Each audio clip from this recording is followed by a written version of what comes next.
साथियों, कांग्रेस ने हमारे पवित्र संविधान को सत्ता हासिल करने का एक हथियार बना दिया। जब जब कांग्रेस को सत्ता का संकट दिखा, उन्होंने संविधान को कुचल दिया। कांग्रेस ने आपातकाल में संविधान की स्पिरिट को कुचला, ताकि जैसे तैसे सत्ता बनी रहे। संविधान की भावना है कि सबके लिए एक जैसी नागरिक संहिता हो, जिसे मैं कहता हूं सेक्युलर सिविल कोड। लेकिन कांग्रेस ने इसे कभी लागू नहीं किया। उत्तराखंड में भाजपा सरकार आने के बाद सेक्युलर सिविल कोड, समान नागरिकता संहिता, ये लागू हुई। डंके की चोट पर लागू हुई। और देश का दुर्भाग्य देखिए, संविधान को जेब में लेकर के बैठे हुए लोग, संविधान पर बैठ गए हुए लोग, ये कांग्रेस के लोग उसका भी विरोध कर रहे हैं। साथियों, हमारे संविधान ने एससी, एसटी, ओबीसी के लिए आरक्षण का प्रावधान किया, लेकिन कांग्रेस ने उनको आरक्षण पहुंचा कि नहीं पहुंचा, उनके बच्चों को शिक्षा के लिए सुविधाएं प्रारंभ मिलना शुरू हुआ कि नहीं हुआ, एससी, एसटी, ओबीसी के कोई व्यक्ति अधिकार से वंचित तो नहीं रह गए हैं, उसकी कभी परवाह नहीं की। लेकिन राजनीतिक खेल खेलने के लिए कांग्रेस ने बाबा साहब आंबेडकर ने जो सपना देखा था, सामाजिक न्याय के लिए संविधान में जो व्यवस्था की थी, उसको भी पीठ में छुरा भोंककर उस संविधान के उस प्रावधान को तुष्टीकरण का माध्यम बना दिया। अभी आपने भी समाचारों में सुना होगा, कर्नाटका की कांग्रेस सरकार ने टेंडर में भी अब एससी, एसटी, ओबीसी के अधिकार छीन करके धर्म के आधार पर आरक्षण दे दिया। जबकि संविधान में बाबा साहब आंबेडकर ने साफ साफ शब्दों में चर्चा में कहा था कि संविधान में कतई धर्म के आधार पर आरक्षण की व्यवस्था नहीं की जाएगी। और हमारे संविधान ने धर्म के आधार पर आरक्षण के लिए प्रतिबंध लगाया हुआ है। साथियों, कांग्रेस की तुष्टीकरण की इस नीति का बहुत बड़ा नुकसान मुस्लिम समाज को भी हुआ है।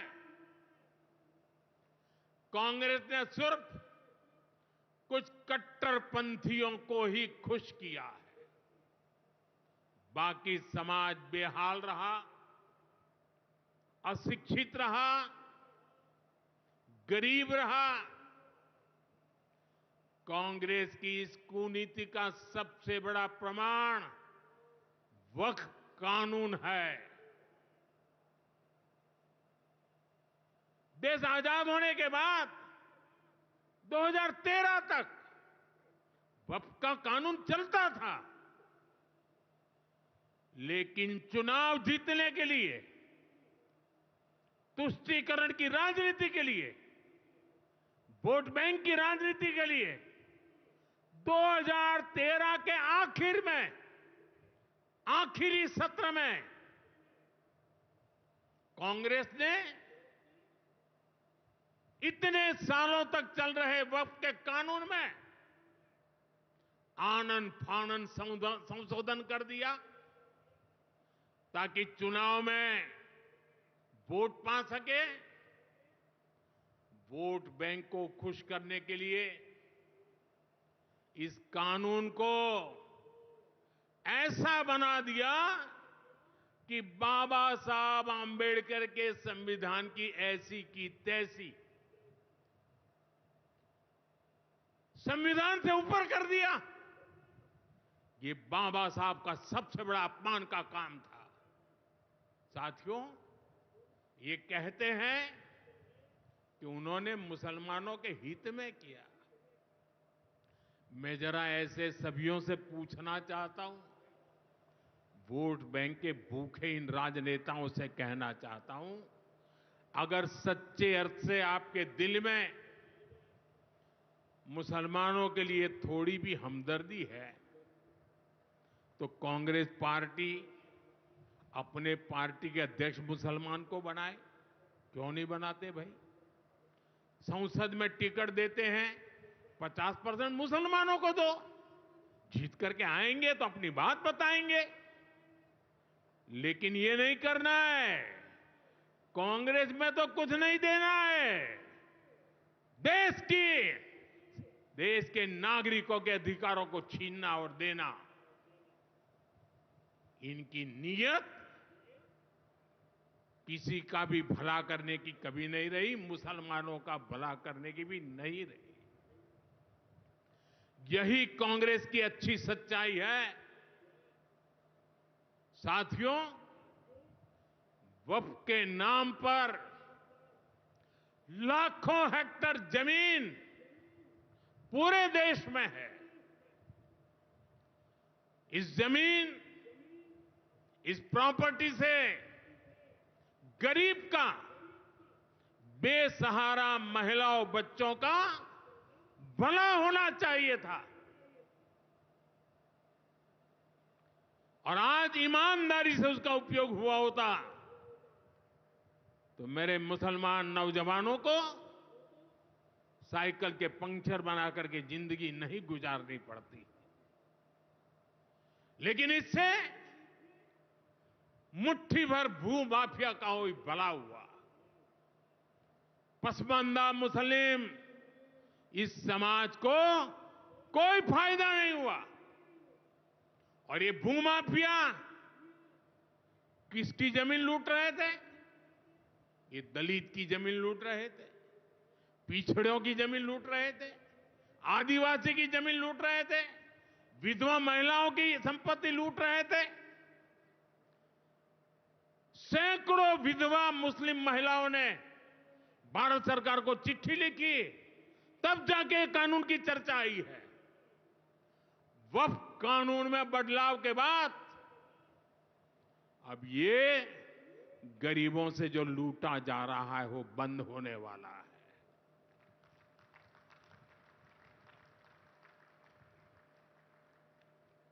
और सबसे बड़ी बात, हमने एक बहुत बड़ा जिम्मेदारीपूर्ण महत्वपूर्ण काम किया है। हमने इस वक्फ कानून में एक और प्रावधान किया है। अब नए कानून के तहत, वक्फ के कानून के तहत किसी भी आदिवासी की जमीन को हिंदुस्तान के किसी भी कोने में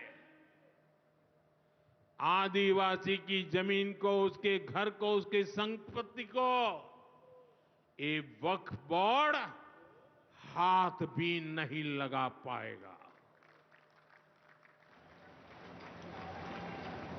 ये आदिवासी के हितों की रक्षा करने का, संविधान की मर्यादाओं का पालन करने का हमने बहुत बड़ा काम किया है। नए प्रावधानों से वक्फ की भी पवित्र भावना का सम्मान होगा। मुस्लिम समाज के गरीब और पसमानदा परिवारों, मुस्लिम महिलाओं, खास करके मुस्लिम विधवाओं को, मुस्लिम बच्चों को उनका हक भी मिलेगा और भविष्य में उनका हक सुरक्षित रहेगा। और यही तो बाबा साहब आंबेडकर ने संविधान के स्पिरिट में हमें काम दिया हुआ है। यही असल स्पिरिट है, यही असली सामाजिक न्याय है।